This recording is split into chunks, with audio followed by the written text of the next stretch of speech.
네, 안녕하세요. 복음, 사랑, 생명이 흐르는 아침 이정훈 목사입니다.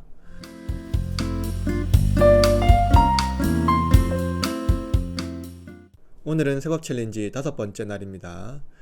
이제 조금씩 힘듦이 찾아오는 시기입니다. 힘을 내서 말씀으로 새 힘을 얻으시기를 바랍니다. 오늘 아침 주제는 세례 그 위대한 사역입니다. 여러분 혹시 서커스를 보신 적이 계십니까? 21세기 서커스라니 생각할 수 있지만 저는 어렸을 때 서커스를 본 기억이 있습니다. 서커스를 하기 전에 먼저 광대가 나와서 사람들을 집중시킵니다. 그리고 사람들의 호감을 불러 일으키지요. 그러나 그는 짠 하는 순간 사라지고 없고 그가 사라진 후에 주인공들이 등장합니다.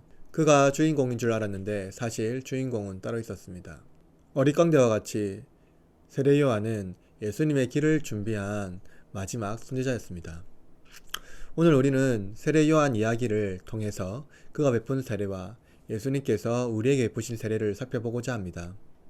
말씀을 통해 은혜를 누리시기를 바랍니다. 오늘 아침 하나님께서 우리에게 주시는 말씀은 마태복음 3장 1절에서 12절입니다. 그때에 세례 요한이 이르러 유대 광야에서 전파하여 말하되 회개하라, 천국이 가까이 왔느니라. 그는 선지자 이사야를 통하여 말씀하신 자라. 광야에 외치는 자의 소리가 있어 이르되 너희는 주의 길을 준비하라. 그가 오실 길을 곧게 하라. 이 요한은 낙탈털 옷을 입고 허리에 가죽띠를 띠고 음식은 메뚜기와 석청이었더라.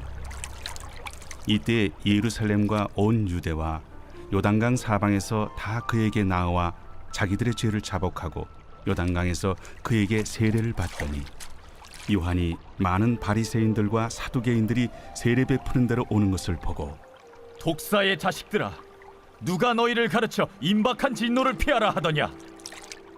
그러므로 회개에 합당한 열매를 맺고 속으로 아브라함이 우리 조상이라고 생각하지 말라. 내가 너희에게 이르노니 하나님이 능히 이 돌들로도 아브라함의 자손이 되게 하시리라. 이미 도끼가 나무 뿌리에 놓였으니 좋은 열매를 맺지 아니하는 나무마다 찍혀 불에 던져지리라.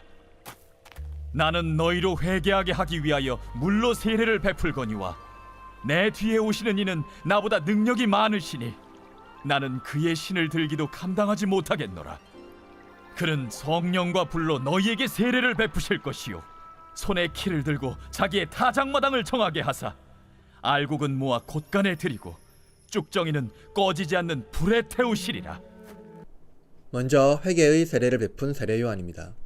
세례 요한이 유대 광야에서 회개하라는 선포는 이미 구약 시대의 선지자들이 온 백성에게 했던 선포입니다. 세례 요한은 구약의 마지막 선지자로서 예수님을 맞이하도록 하나님께서 예배하신 선지자입니다.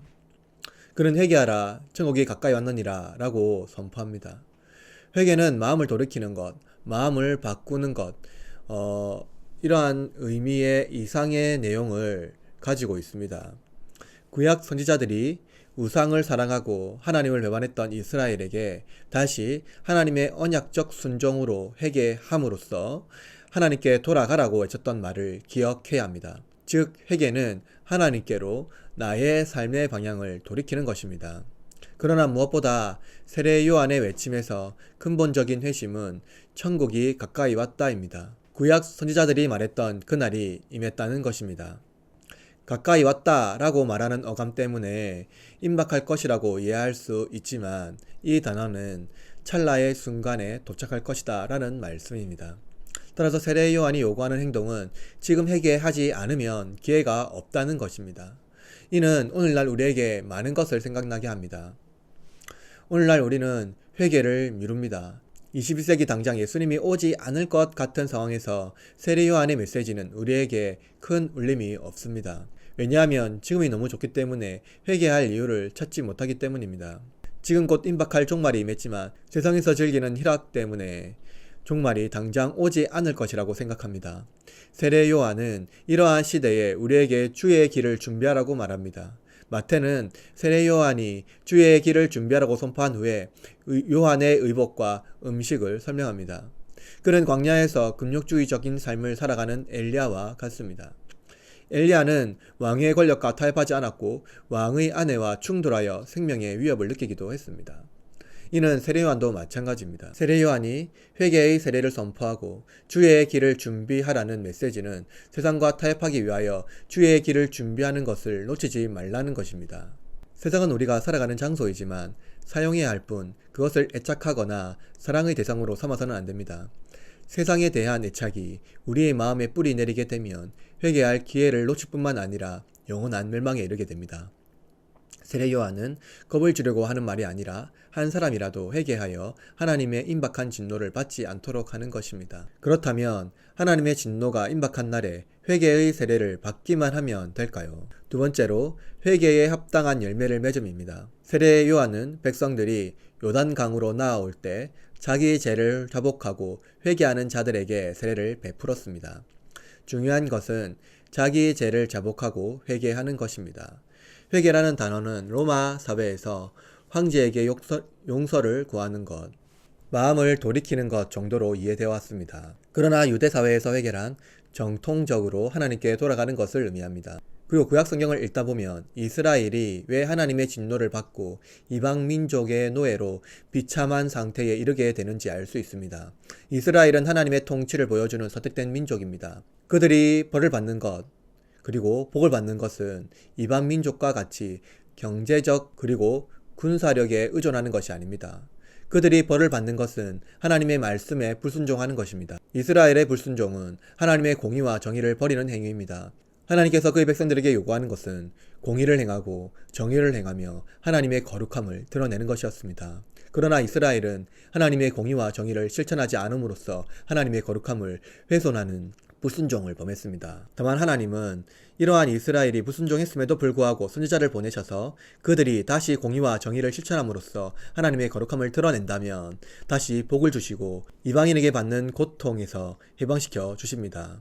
세례 요한의 세례는 바로 자기 죄를 자복하는 자들에게 베푸는 세례입니다. 그러나 이들 중에는 임박한 진노를 피하려고 세례를 받는 자들이 있었습니다. 하나님 말씀에 순종하려는 열매 없이 별을 면하려는 생각으로 세례 의식에 참여한 것입니다. 세례 요한은 이들에게 독사의 자식들이라 라고 말합니다.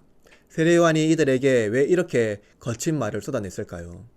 그것은 바리새인과 사두개인이 회개할 마음이 없이 죄 사함의 회개를 참여하고 있기 때문입니다. 이들은 다만 임박한 진노를 피하기 위하여 죄 사함의 세례를 받은 것입니다.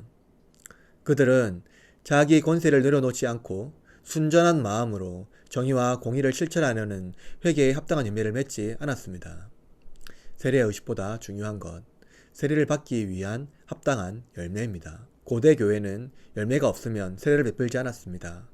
그의 삶을 보고 세례를 베풀었습니다.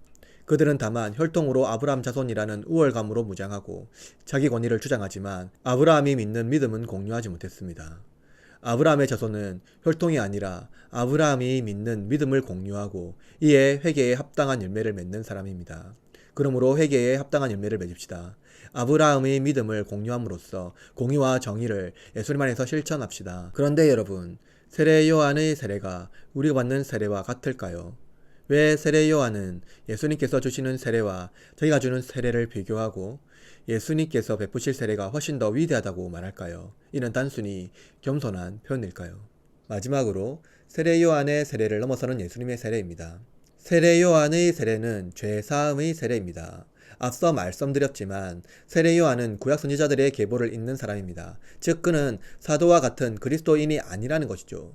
세례 요한은 구약시대 사람들과 같이 예수님께서 그들을 위하여 달리신 십자가를 보지 못했습니다. 즉 세례 요한의 세례는 죄를 일시적으로 씻는 단회적인 세례입니다. 세례 요한의 세례를 받더라도 그것은 죄를 짓게 되면 다시 죄사함의 세례를 받아야 합니다. 왜냐하면 세례 요한이 베푼 세례는 죄를 사변하는 능력이 있는 것이 아니라 죄를 씻는 은혜를 베푸는 세례이기 때문입니다. 마치 대제사장이 절기에 짐승의 피로써 백성의 죄를 정화하는 은혜를 베푸는 세례라는 것이죠. 즉 세례 요한이 베푼 세례는 죄를 씻는 것 외에 다른 이상의 의미가 없습니다. 세례 요한은 회개하기 위하여 물로 세례를 베푼다고 말합니다. 이것이 바로 정화의 의미로서의 세례입니다. 그래서 세례 요한의 세례는 우리를 온전히 변화시키지 못합니다. 그러나 예수님의 세례는 다릅니다. 예수님은 성령과 불로 세례를 베푸십니다. 성령으로 세례를 받는 것은 우리의 신분이 하나님의 자녀가 된다는 것입니다. 즉 성령님이 우리에게 내주하시면 우리는 하나님의 성품을 닮게 됩니다. 성령님께서 우리를 하나님의 자녀로서 신의 성품에 참여하는 자가 되게 하시기 때문입니다. 선지자들은 메시아 시대에 하나님의 영이 우리에게 부어질 것을 예언했습니다. 메시아가 오면 성령을 선물로 받아 세례를 받고 죄를 사면받게 됩니다. 이는 단순히 정화의 수준이 아니라 모든 정죄에서 벗어나는 것을 의미합니다. 따라서 예수님께서 베푸신 세례는 일생에 단 한 번만 받으면 됩니다. 그러나 예수님께서 지상에서 인간으로 계실 때 세례를 베푸시지 않으셨고 오순절 성령이 오셔서 그때 첫 세례가 임했습니다. 이제 여러분 예수님 이름으로 받는 세례를 받게 되었습니다. 여러분이 받은 세례가 얼마나 고귀한지 잊지 마시기를 바랍니다. 이제 우리는 예수님께서 베푸시는 세례를 받음으로써 모든 정죄에서 벗어나 하나님의 자녀가 되었습니다. 종말의 시대에 알곡은 곳간에 들어가지만 쭉정이는 꺼지지 않는 불에 태움을 당할 것입니다. 그리스도의 이름으로 얻는 고난을 인내하십시오. 인내하는 자들은 하나님의 입김에도 날아가지 않는 알곡이지만 인내하지 못하는 자들은 하나님의 입김에 흩날리는 쭉정입니다. 오늘 하루도 세례를 받은 그리스도인으로서 성령의 충만한 열매를 맺으시길 바랍니다. 오늘은 박찬미 자매님의 기도 제목입니다. 교회를 새롭게 찾아서 새가족 등록하여 다니려 하는데 과정 중에 잘 정착하고 좋은 공동체를 만날 수 있기를, 직장 생활에서 매일 감성을 찾을 수 있기를 위하여서 기도해 주시기를 바랍니다. 그리고 오늘 묵상한 내용으로 기도합시다. 다 같이 기도하겠습니다.